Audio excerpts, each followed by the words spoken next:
E deu ruim aí para o senhor Jair Messias Bolsonaro e para o Sérgio Moro. Olha, o caso INSS, se tiver CPI ou CPMI, a coisa vai ficar feia para a extrema-direita. Por quê? Porque nos últimos dias ficamos sabendo que o governo Bolsonaro foi avisado por vários órgãos de que tinha fraude no INSS e não fez absolutamente nada. Pelo contrário, os ministros do Bolsonaro e o nomeado pelo ministro da Previdência do Bolsonaro, Onyx Lorenzoni, que era o então presidente do INSS, mexeram os pauzinhos para manter a mamata. Então ficou feia a coisa. Para piorar, numa entrevista, um senador do PL, aliado do Bolsonaro, que é o senador Isalci Lucas, ele confessou que ele ficou sabendo dos desvios no INSS e não fez nada. Ele disse que avisou ao então presidente Jair Bolsonaro e não mandaram investigar absolutamente nada.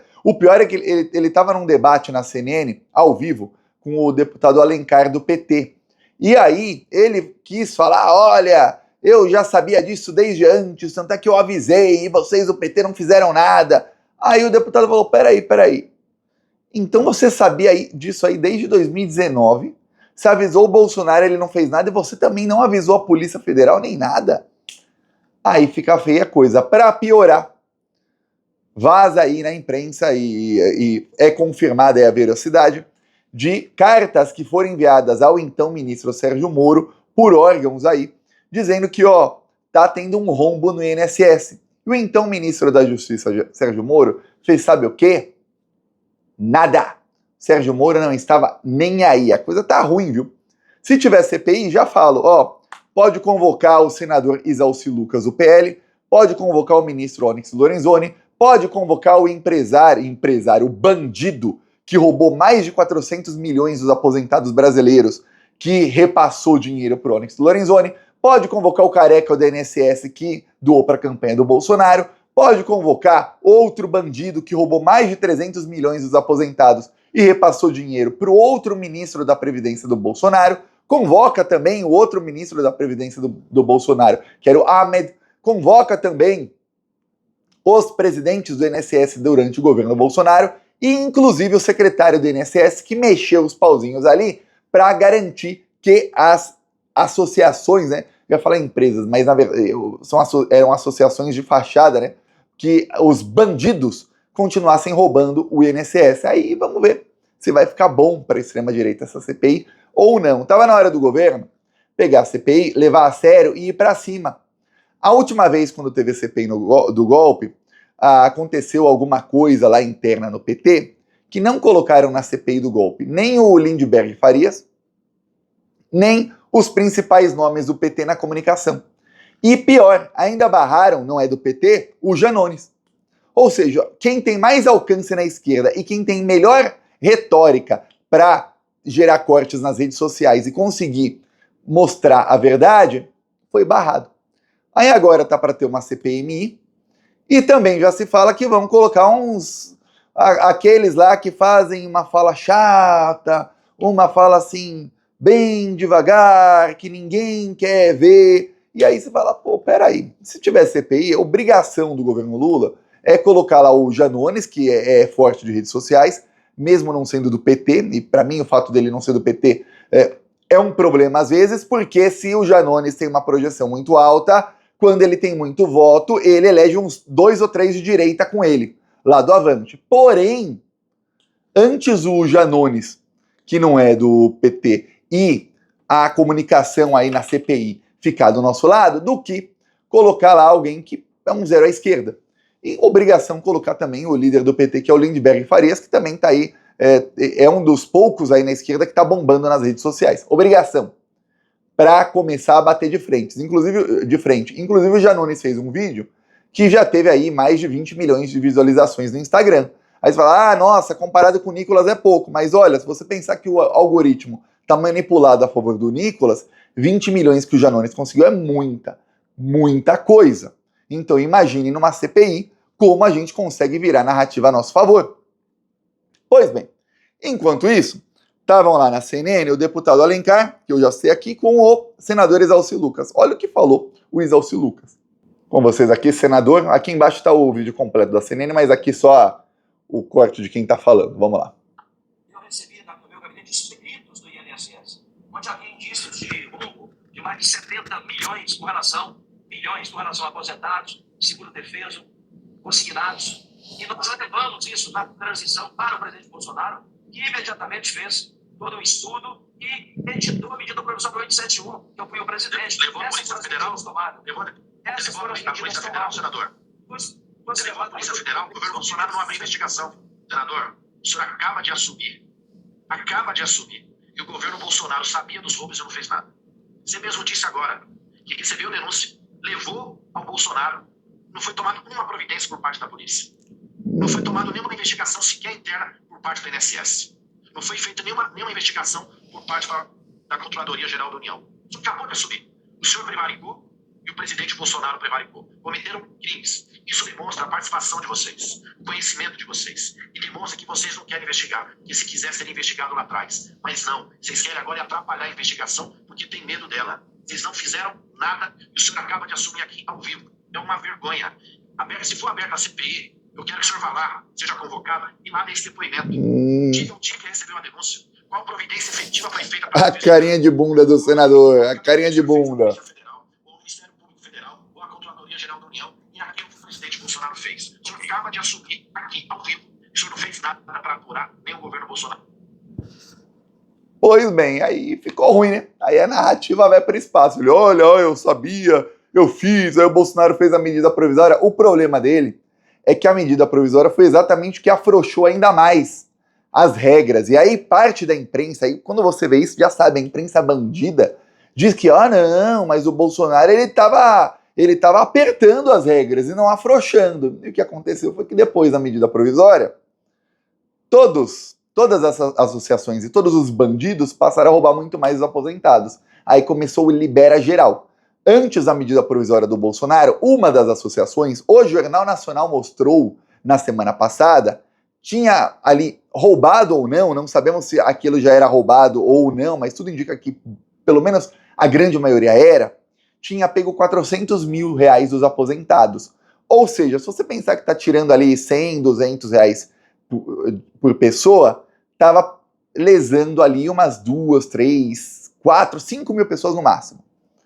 Depois da medida provisória do Bolsonaro, eles passaram ali no ano seguinte já pulou para mais de 50 milhões de reais. É 100 vezes mais.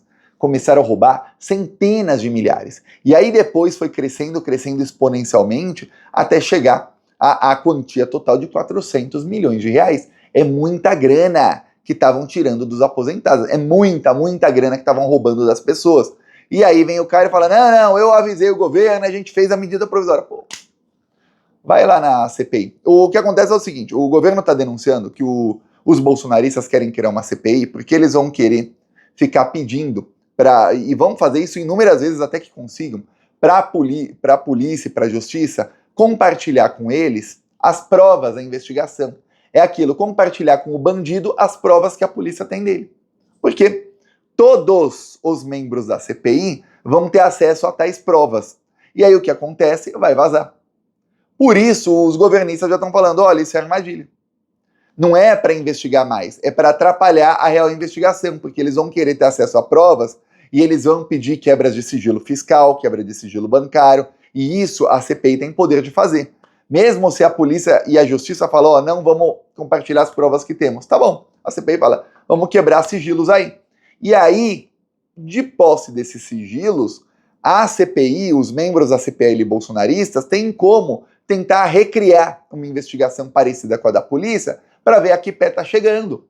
Para ver, opa, peraí, deixaram aqui algumas transferências que ligam já o Onyx Lorenzoni, ligam o outro ministro do Bolsonaro, ligam isso, e aí podem avisar uns aos outros, olha, essas são as provas que a polícia pode ter contra vocês.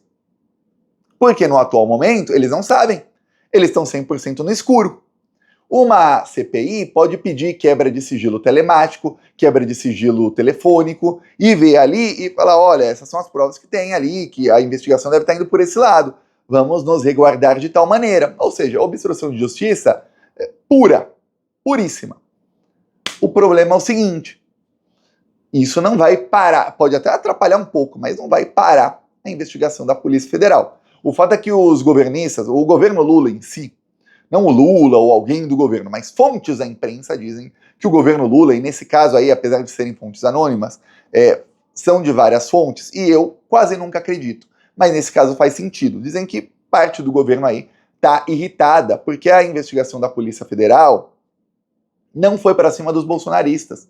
Porque ficou claro aí com as provas que já tem até o momento, que o crime foi dos bolsonaristas, mas a Polícia Federal não foi para cima, não fez uma busca e apreensão contra um, contra outro, nada. Pô, o cara recebeu 60 mil do cara que roubou 400 milhões. 60 mil de campanha ele recebeu ali no Pix. Imagino que ele não deve ter recebido por fora. E ele não teve busca e apreensão na casa dele para ver o celular, para ver se eles trocam mensagens, se são amigos? Peraí.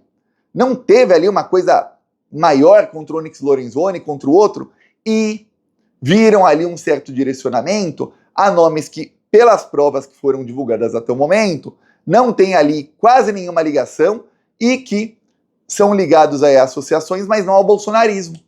Falaram, peraí, parece que a investigação está direcionando ali para um lado que não é o lado que parece que é onde se movimentou mais grana.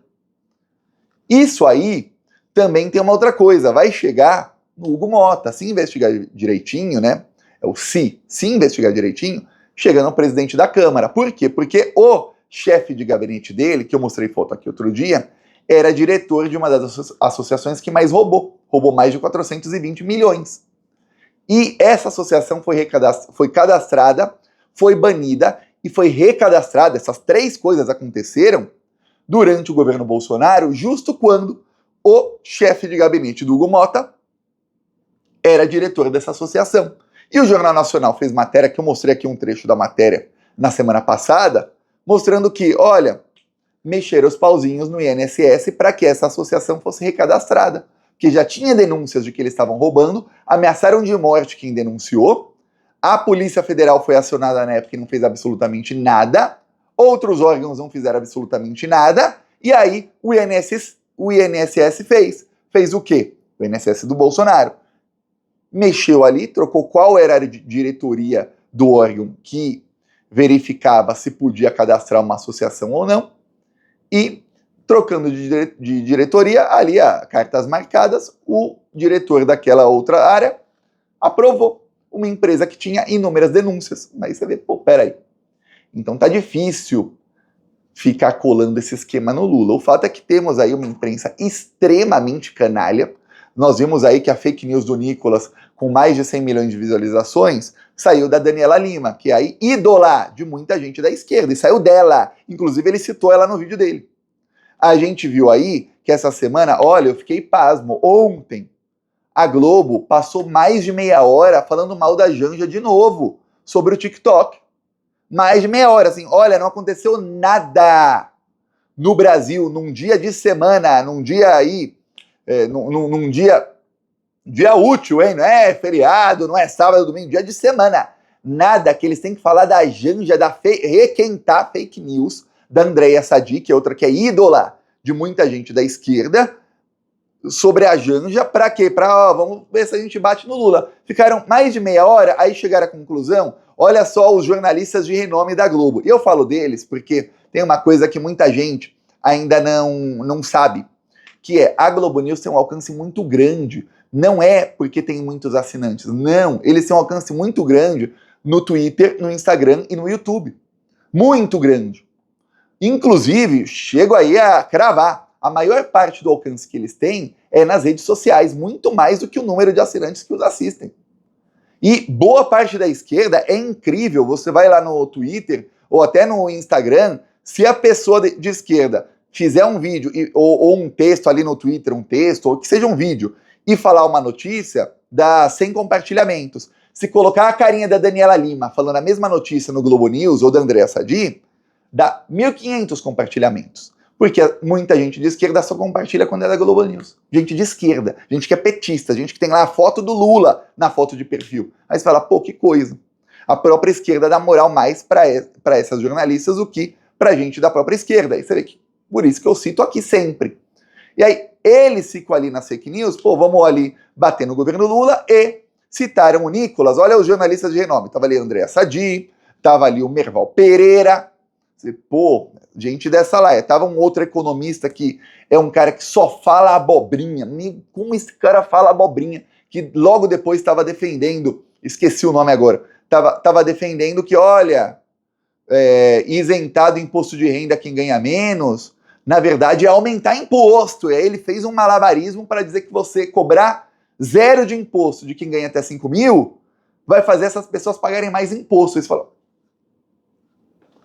Um que já algumas vezes mostrei aqui o vídeo dele mentindo e desmentir que são mentiras rasas, bem rasas assim. Eles acham que as pessoas são completamente trouxas. Uma pessoa bem trouxa já não vai acreditar, mas eles acham que a pessoa é completamente trouxa para acreditar nas mentiras deles. E aí falaram do Nicolas, mas eles nunca citam que o vídeo do Nicolas é cheio de mentiras e fake news. Não, porque afinal o Nicolas citou um deles, né, a Daniela Lima, como fonte de informação útil, sendo que era uma fake news dela, então já viraram aliados.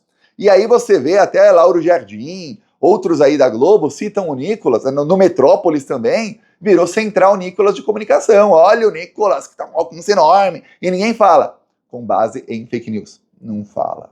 Mas olha, uma vez a cada 10 dias, 15 dias, tem alguma matéria me acusando, tá? Porque o Thiago dos Reis é o grande perigo para a Rede Globo. Por quê? Porque eu tô sempre desmascarando as fake news deles. Por isso eu peço a sua inscrição no canal. Seguimos aqui na luta contra essa corja maldita que tá tentando acabar com o país. E falou!